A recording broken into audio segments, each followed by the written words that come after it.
Cha kuambia kiini chanzo kabisa ile tume na ndio maana mimi nilipoenda mahakamani kupinga matokeo nilimshtaki mwanasheria mkuu wa serikali, nikamshtaki mgombea, nikashtaki na tume ya uchaguzi.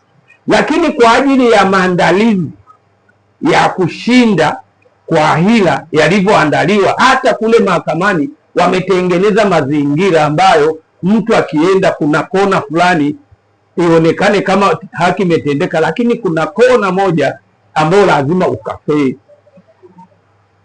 Rufaa ya uchaguzi inatakiwa eti anayekata rufaa agharamie. Kwani mimi nikiwa mbunge na kuwa mbunge natumika mimi najitumikia mwenyewe, mimi sinaenda kwa ajili ya taifa. Sasa kwa nini basi kesi zile za uchaguzi zisiendeshwe bila gharama? Wangefanya hivyo waone huyu aliyepita hakupita kwa uhalali. Kwa hiyo Dr. Karume unashauri kesi za uchaguzi ziendeshwe bila gharama. Ziendeshwe bila gharama kwa sababu yule mtu anapoenda kugombea haendi kugombea kwa ajili ya faida yake. Ni sawa wewe ulishawahi kuona mwembe unapokuwa umezaa sana, anayofaidi ni ule mti au ni ndege na wanadamu? Ndege na wanadamu. Mimi nikienda bungeni siendi kujitetea mimi au familia yangu, natetea jimbo langu la Ilala, lakini pia natetea na taifa nzima na dunia nzima na Afrika nzima. Kwa hiyo hakuna haja. Mimi kesi yangu imefutwa kwa kukosa hela kidogo. Wameweka vizingiti kwamba eti uendeshwe kwa gharama, sijui ukate rufaa ili wakukubali uendeshe bila gharama. Hiyo yote anaenda kuhukumu ile pale na yeye anapata maelekezo kule. Kwa hiyo litakiwa kesi ziendeshwe bila gharama kwa sababu ni kwa manufaa ya jamii. Mtu anapoenda kugombea ubunge anaenda kuitetea jamii. Ikiwezekana basi kama kuna gharama serikali msapoti. Lakini hicho ndio kimefanya kesi yangu imekufa. Lakini ushindi nilikuwa napata. Kama kusingekuwa maelekezo hayo, mimi naamini hata sasa naamini mimi ni mbunge. Hiyo kesi yako iliishia hivi. Ni wakati tu haujafika. Iliishia hapo kwa sababu kuna vipengele sivipa ina kodi nini. Mwisho nakuta wanaingia kwenye nia yao.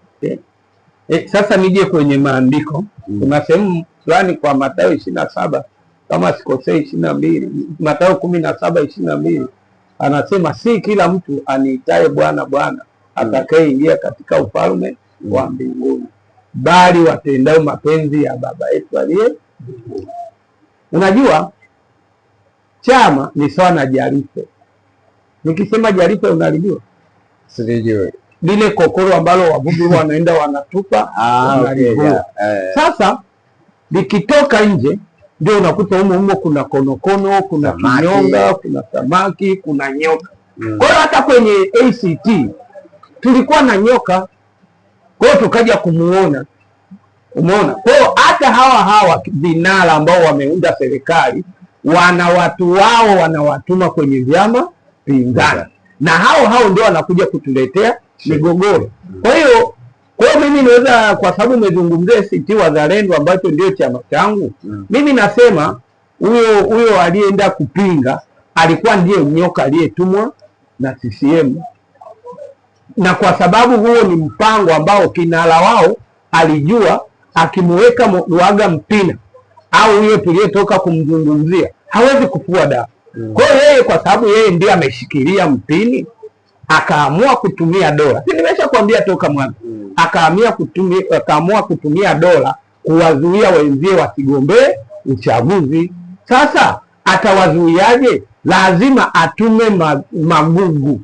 Huyo aliyetoa kusema Luhaga ameingia kimakosa akakata rufaa, hilo ndio gugu. Na hata ukiwauliza wana ACT Wazalendo wote walikuwa wameshajua hili ni gugu, ambalo ndio salamu na pandikizi ambalo lilikuwa limeshaandaliwa na chama tawala kuja kumwekea kizuizi Luhaga Mpina. Kwa hiyo ni mbinu tu ya kisiasa ilitumika, ila ninachosikitika ni vile ambavyo chama tawala kinatumia dola kuwazuia watu wasidai haki zao. Ni hilo. Kwa hiyo kuna vipandikizi katika vyama vya upinzani, hata tuzungumzie ACT Wazalendo, kuna vipandikizi vya CCM naamini. Baadhi wapo. Na mpaka leo hii wapo. wanaweza kuwepo, ila kwa muktadha huu, yani nikwambie, hata kinara mwenyewe wa nchi hii ana wapinzani humo kwenye serikali hiyo aliyoiunda hiyo. Si wote wanampenda, wapo ambao hawampendi, wako ambao wanampinga. Tunaona hata mtu wa haki Mheshimiwa hayati Magufuli. Kwani unadhani wote walikuwa wanampenda? Unajua ulimwengu huu ukinyooka hawakupendi, na kilichomuondoa Mheshimiwa Luhaga Mpina ni kwa sababu amenyooka. Hata mada iliyoisha nilikwambia, chama tawala hakitaki watu walionyooka. Umeelewa vizuri? Ukinyooka kwa serikali yoyote dhalimu huwezi kuwa na nafasi, kwa sababu hata maandiko yamesema waovu ni chukizo mbele ya wenye haki, na wenye haki ni chukizo mbele ya waovu. Kwa hapa kuna mambo mawili, kuna nuru na giza zinashindana. Aliye nuruni, yeye Mungu amembariki, ana nuru. Aliye gizani ana force aonekane ana nuru, wakati hata shetani akizeeka huwa anajifanya kuwa malaika wa nuru. Na ndio hata mapandikizi wanaingia kwenye vyama hivyo. Hata tume hiyo ikileta ripoti, watu wasikurupuke kupinga kwa nguvu na nini. Unajua hoja huwa inapingwa kwa hoja. Kwa hiyo turumbane kwa hoja, tusilumbane kwa kuripuka kwa mhemko. Hapana. Naamini hata mle kwenye tume wapo watu wenye haki, wako mle. Hiyo tume iliyoundwa sio kwamba wote, ila sasa kwa sababu waliotumwa, si lazima. Maneno yanasema kwenye Mithali, uwarudishie maneno ya kweli hao wakutumao. Kwa hiyo naomba hiyo tume itakapokuja ije na maneno ya kweli, japo kuna vitabu viwili. Mimi naomba walete kitabu ambacho watu waliohojiwa hivyo hivyo, yani vitoke hivyo hivyo, wasipindishe wala wasiedi. Mpo tayari kuyapokea kwa mikono? Tukiyapokea ya kweli, ikiwa watasema kweli.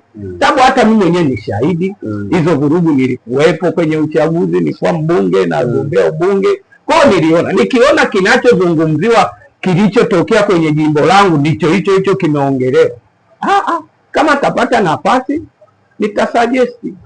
Lakini kikija kingine, basi na watu wanapoteza haki kwa sababu ya unyonge, basi itaangalia huko mbele. Mungu ni mwema, iko siku Mungu anaweza akatuletea 2030 kama niko hai. Kama Mungu siasa 2025 amekunyoosha. Hapana. Sikiliza kaka. Unajua kwenye ubunge kuna wabunge wa aina nyingi sana, lakini nizungumzie wa aina 3 ambao na mojawapo ni ya kwangu. Kuna mbunge ambaye yeye nia yake anaenda ili apate mahali, lakini kuna mgombea ambaye yeye anaenda ili atetee jamii, ameona kero za jamii, ambao ndio aina yangu mimi. Hapa Kariakoo najua kero nyingi na Ilala. Lakini kuna mbunge ambaye anaenda ili kwenda kutetea matajiri. Umeona? Hivyo vitu wapo. Sasa mimi aina yangu naenda kutetea makundi yote. Kero za matajiri na kaa nao hapa nazijua, kero za wafanyabiashara wakati nazijua, machinga nazijua, wanyonge najua. Kwa mwaka 2030 hakika Mungu akiniweka hai na hii tume ikatolewa hivyo vikando kando, ikawa imenyooka, ikawa yani saa 4 tu mimi nishashinda. Amini kwa saa 4 tunaokuta Dodoma, yani saa 4 nishatangulia. Kwa sababu ni nani asiyenipenda hapa jimbo la Ilala? Popote nikipita, Dr. Karuru, na watu wananieleza kero zao. Kama unaangaliaga hata kwenye malumbano ya hoja, yani nisipoenda watu wengi sana waangalie. Na sisemi kwamba mimi ndio nafanya kiwe hewani, lakini watu wengi sana wanaridhika na yale ninayoyachangia. Kwa hiyo nina imani na Watanzania wote, na imani na watu wa Ilala 2030 watanichagua kama walivyonichagua hata 2025. Ila ile tufani ile kimbunga nini kile tsunami ikazoa kula zangu. Kumbe mwenzangu alikuwa amechimba shimo, maji yakajaa pale, kula zikaenda za kwangu zikaenda kuzama pale, zikahesabiwa kwake. Asante Mungu. Ukashindwa kuzilinda kura. Mimi nalindaje? Mlikuja na mkakati wa kulinda kura? Sisi tulikuja na mkakati wa kulinda kura. Kama ingekuwa haki ingetendeka, kulinda kura ni pamoja na kuhamasisha mawakala wawe makini, ndio kulinda kura. Wengine walikuwa wanafikiri kwamba tunalinda kwa mtutu. Hapana. Amani inayokuja kwa mtutu haidumu. Ila amani inapokuja watu wamekaa mezani wameongea. Kwa sisi mawakala tuliwaweka, wale ndio walikuwa wanalinda kura. Sasa wengine wakatutafsiri kwamba tunashika mapanga. Huwezi kufanya hivyo. Sisi tuliamini wale mawakala waliokuwa wanatuhesabia kura wamekula kiapo, na tunawaamini watalinda kura zetu, na hiyo ndio njia tuliyoitumia. Lakini sasa unalindaje? Hata mlinzi mwenyewe aliyeshika bunduki akisikia bunduki yenye mlio zaidi ya nguvu ya kwake anakimbia. Kwa ndicho kilichotokea. Shukrani sana. Amina.